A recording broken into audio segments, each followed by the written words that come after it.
We were at a crossroads because we were going through a core conversion, like a lot of people either have done probably recently, or maybe they have one on their radar.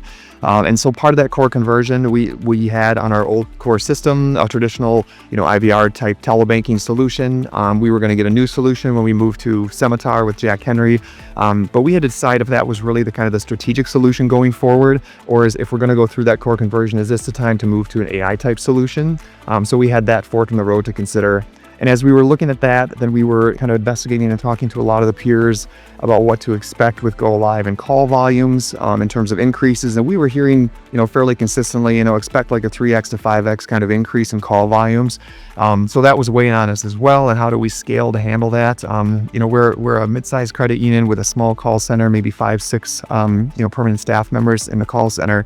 And so, if we're going to increase volumes that much, what do we do? Do we temporarily add staff? Do we look at other solutions? And so we saw a unique opportunity to look at something like Interface and think about how it could solve those problems and just set up the foundation for the future. Because if we can have something that integrates with a lot, not just the core, but also our voice over IP system with Ring Central and some of the other solutions and vendor partners that we have, then it really does set us up, strategically to continue to build on these capabilities. And it's not just a one specific point solution.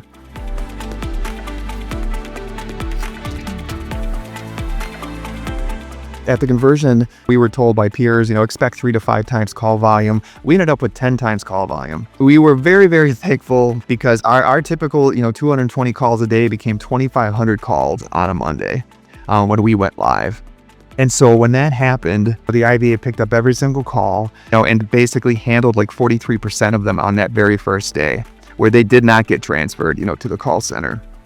And so we had temporarily staffed up the call center because, again, just trying to prepare for the best, plan for the worst. They still took a large portion of calls, but nothing like they would have if we hadn't had the IVA in place. That was significant.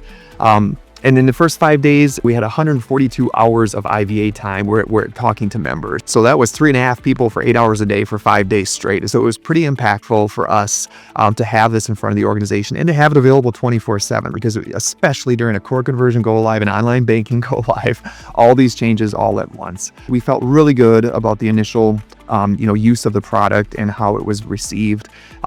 Kind of fast forward 18 months later, just before go live, before we had this in place and we were traditional, back in 23, it averaged about 5,700 calls a month. In 2025 now, last month, we're over 8,000. Call volume has gone up quite a bit. Back then, we would have an answer rate certain days in the 60s. Just staff turnover, people are out sick, the wait times have gone up. And you look at these numbers very recently for last month, we've got an answer rate in the 90s. We got a wait time of a minute. The data is 1 minute and 7 seconds average wait time for our call center, which is so much better than it used to be, because we haven't had to increase the staff because we've got the IVA taking a very healthy portion of these calls. One of the things that we did see is that our average handle time went up post go live, and that's logical because now our members, a lot of them are using the IVA for the simple things. I want to check my balance. I want to move some money between my accounts. I want some loan information. I got a credit card issue, and so that stuff gets automated. Now it's the more complex stuff that comes back to your call center. Our average handle time right now is 4 minutes 21 seconds, where pre go live it was 3 minutes 43 seconds, so just about a minute longer than it used to be. But I look at that as healthy because the complex stuff is getting to our people, and that's where we want them spending their time.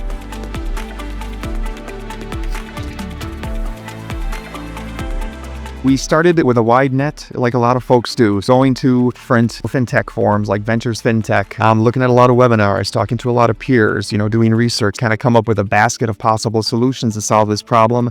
And then we started to apply filters from there. And one of the early filters we talked about is we want somebody with financial services, specifically, credit union expertise, because those that are in the credit union space, it's unique, right? We are so member focused. We don't have customers, we have members.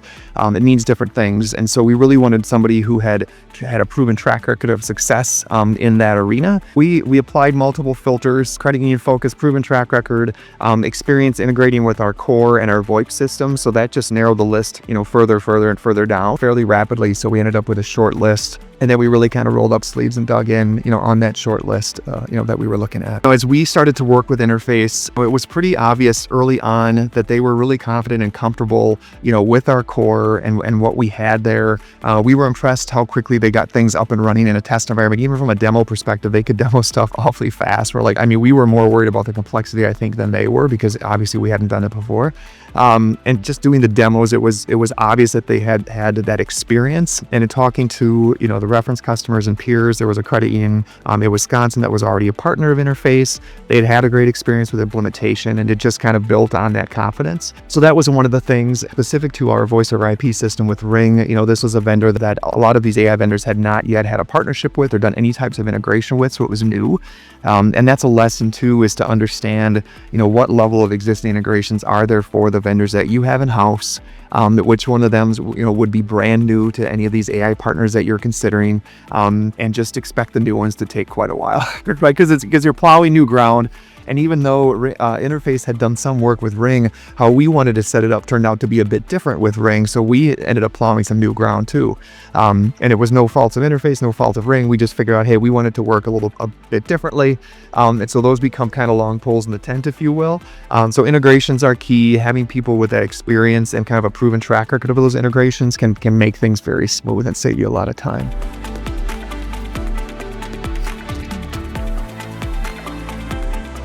And when we talk about AI here as an organization, we really talk about it in terms of business strategy first. It's really about the business strategy and how are we solving problems or taking advantage of opportunities with AI. And when we look at our business strategy, there's this member-centric piece, a team member piece, which is really our employees, and a piece focused on risk. And when we look at where we can drive, improvements in those things, on the member-centric side, we're looking for those personalized solutions, AI that understands something about me and can add value to me and my financial situation in some way, shape, or form, and really have that tailored advice and offer self-service. We see that coming more and more, where people obviously want to self-serve to a fair degree. On the team member side, it is all about efficiency, making things easier for our staff to help our members prosper. So we have different groups of categories of pain points and things. From a staff perspective, how do we make their jobs easier so they can spend more time with the members, helping on what matters most. And then in terms of risk, fraud's a huge challenge for everybody these days, cybersecurity and so forth. And so there's a lot of good AI solutions out there. So we're looking at solutions that can solve problems or take advantage of opportunities in any one of these three pillars. It's been a great partnership, and we've had a lot of success and learnings along the way too.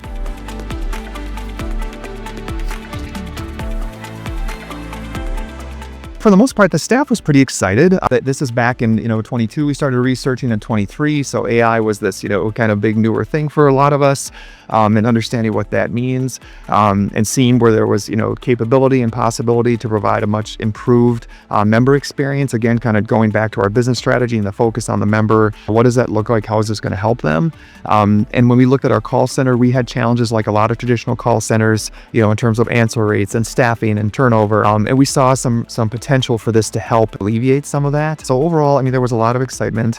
And we made sure, one of the lessons we learned early on was to have coalition of the willing, really kind of get involved early and roll up their sleeves, if you will, a small group, 5-ish type people, different areas of the business, that were engaged early and often to come together, look at these types of solutions, talk about the problems we're going to solve, and make sure that everybody, felt comfortable and could really be a champion of that.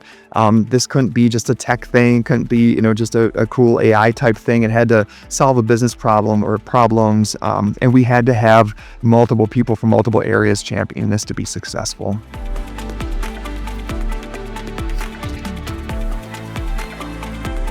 We had a small group of champions. That group stayed on then, throughout the entire implementation. So a cross-functional team, everybody wearing, kind of multiple hats. We're not a huge org, and we also didn't want a massive implementation team where it just becomes, more cumbersome. And so we basically had a dedicated project implementation team from Interface, and then we met at least once a week, but we always had the option to meet more frequently. And Interface really guided us early on, and they had a very standardized process for onboarding new clients, even back in 23. I'm sure it's that much more mature even now, but I was impressed even then with how many standardized templates they had and how easy it was to say, this is how we want these things to work. And so if you haven't had a chance to go deep on these solutions, what you'll find is that organizations like Interface have already predefined experiences, or they might call them intents. And so they'll come out of the box and say, hey, we've got X number of predefined intents that work with your core. That's fantastic, because then you're not building new bridges to a new destination. You're just leveraging things they've already built, and it's very fast for them to implement those things, which is wonderful. So we went through all the standard intents, and then they gave us an opportunity to do some custom intents. And we had a test environment running within 6 weeks, where we had active things integrated, and that includes the time for our core partners and these other partners to do their pieces too. So when you roll out these solutions, you really have kind of two main options when you start, and one is to do kind of an informational only type experience when you go live, and another is to include transactions with that experience on day one. We were timing this to go live with a core conversion, so we didn't just have a new AI, IVA, we had a new core, and at that same time we had new online banking. So this was a very big bang, but given our situation and what we were coming out of, it made a lot of sense. Because of all these changes happening at Go Live, we're conservative, but we're a little trepidatious about trying to do both information and transaction at once. And informational is, what are your branch hours? Are they open or closed? Versus transactions to your core. So we were thinking at Go Live, we would just go with informational, and Interface, we would do a phase 2 and come back with transactions. Well, they sat us down and said, look, we're confident we can do transactions at Go Live as well. And so they convinced us that they could do this, and they did it successfully. So they got transactions up and running very quickly. We went through, did a ton of testing in a short amount of time, in amongst all the other core conversion and online banking testing, and it all went live on the same day. For our situation and where we were coming from, it made the most sense, and it worked.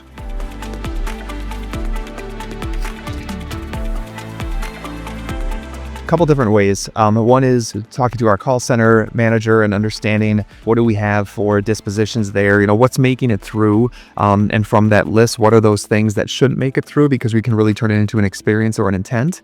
And then we kind of look at that data and pair that with the tools and the analytics that Interface provides. And Interface has some pretty robust analytic tools, that come as part of this package. You don't have to pay extra for them. It's all built in, but really being able to compare and look at the intent. So looking at the data, you can pull up these lists, and it'll say, hey, you had X number of people ask about a loan payoff or order new checks. That is already a supported experience. Would you like to talk about enabling that? Let's put that in UAT. Let's test it out. See if we like the experience, need to tweak it at all. They just make that very easy, which is fantastic. We're not trying to cull through massive data stores and run very sophisticated analytics ourselves to understand what's available and what we should be focusing some of that attention on.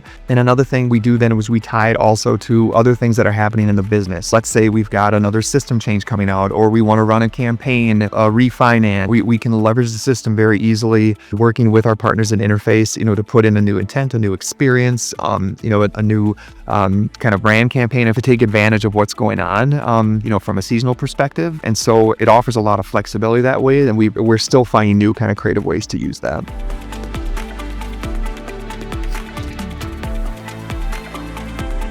The integrations are already built and proven with Scimitar, so they work, and they work very well. And then one of the things we really liked about that integration is that when you transfer calls into the call center, if you've done any kind of transaction in the IVA, it's doing basically a screen pop, and it's bringing up that member's account in the core. So no longer, do I have to ask you once again for your member number? As a call center rep, do I have to type it into the core and pull it up and make sure I've got the right account? All that stuff pops up, it's seamless, and that's right next to another screen that has all the chat content in it. And so I can see, what you've done already in the IVA, I can see where you left off, what questions you had, and then I've got this account that's already open in my core. So that brings a lot of efficiency in and of itself. And then the additional things we're looking at are some of the products. Interface offers solutions to go through your knowledge base and pair that with what is coming over from your IVA. So where we'll be going in time is being able to take those questions that were in the IVA that got transferred to the call center, automatically doing a knowledge-based search, summarizing that information with Interface's AI, presenting that summarized information back to the rep. So now the rep isn't having to go in, how do I change a PIN on a debit card? Interface can provide a solution that will summarize that from a procedure that is a knowledge base and present it back to the rep. So those things are coming together. It's all kind of part of the strategy that Interface has to really make, again, that team member's life easier in serving the member.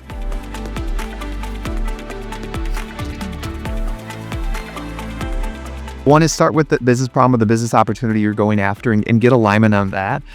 We all have a list of pain points as organizations, and we all have a list of new things, we want to be doing, and make sure, that your senior team and your peers are all aligned on what that list looks like and what's at the top, so that you aren't wasting time. If you're playing a key role in investigating these kind of things, you want to make sure that you've got the support behind that to say, we want to spend time, energy, and money here solving these kind of problems or taking advantage of this. So that's the first thing. Start with the business problem, get alignment. We had a small coalition of the willing saying, yes, we want to be a part of this particular thing. We want to be on this exploratory team. We want to look together, try it together. And I think that's huge. If you can get so that that's not just a technical thing, it's not just an IT thing, it's a business thing, right? It's a business project to solve business problems or create business opportunities. So try to form a small cross-functional coalition and bring everybody together. Once you've done that and looking at partners, so whether it's a CU or banking, make sure that partner has the expertise that you're looking for in that industry, because every industry is different, obviously, in a lot of ways.